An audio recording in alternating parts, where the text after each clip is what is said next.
আসসালামু আলাইকুম রহমতুল্লাহি বারাকাতু। সুপ্রিয় দর্শক শ্রোতা ভাই ও বোনেরা, একটা কথা আমরা প্রায় শুনি যে আলেমগণ নবীদের ওয়ারিস। এই কথাটা কতটুকু সত্য, বা যদি সত্য হয়ে থাকে তাহলে এর অর্থ কি? আজকে এই বিষয়ে আমি কিঞ্চিত আলোকপাত করব।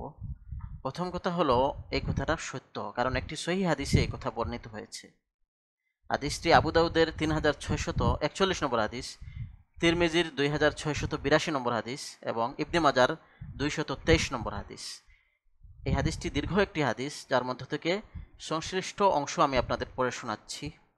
ইন্নাল উলামা ওয়ারাসাতুল আম্বিয়া ওয়া ইন্নাল আম্বিয়া আলাম ইউওয়ারিসু দিনারাও ওয়ালা দিরহামা ওয়া ইন্নামা ওয়ারাসুল ইলম ফামান আখাযাহু আখাযা বিহাজ্জিন ওয়াফির। যার অর্থ হলো, আলিমগণ নবীদের ওয়ারিস, আর নবীগণ উত্তরাধিকার হিসাবে কোনো দিনার দিরহাম বা পার্থিব সম্পদ রেখে যাননি। তারা উত্তরাধিকার হিসাবে রেখে গেছেন ইলম বা জ্ঞান।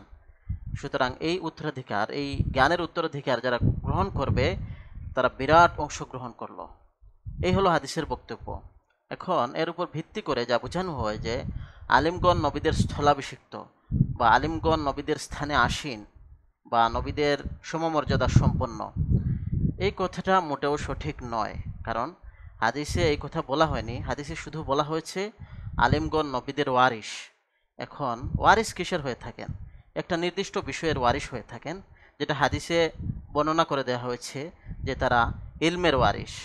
মানে তারা নবীর ইলম তারা গ্রহণ করেন এবং মানুষের মধ্যে এটার প্রচার করে থাকেন। কিন্তু তার মানে এই নয় যে তারা নবীদের সমমর্যাদা সম্পন্ন বা নবীদের মতো তাদের কথা মানতে হবে। বিষয়টি আমি একটি উদাহরণের মাধ্যমে বোঝানোর চেষ্টা করছি। যেমন মনে করুন, এক ব্যক্তি চেয়ারম্যান। তো সেই চেয়ারম্যান যখন মারা গেলেন, তখন তার সন্তানেরা তার উত্তরাধিকারী হবে, তার ওয়ারিশ হবে। কিসের ওয়ারিশ হবে? তার সম্পদের ওয়ারিশ হবে, উত্তরাধিকারী হবে। কিন্তু তার মানে এই নয় যে তার সন্তানরা চেয়ারম্যানের জায়গায় স্থলাভিষিক্ত হয়ে যাবে এবং তারাও চেয়ারম্যান হয়ে যাবে। আল্লাহ সুবহানাহু ওয়া তাআলা আমাদের সবাইকে সঠিকভাবে দিন বুঝার তৌফিক দান করুন।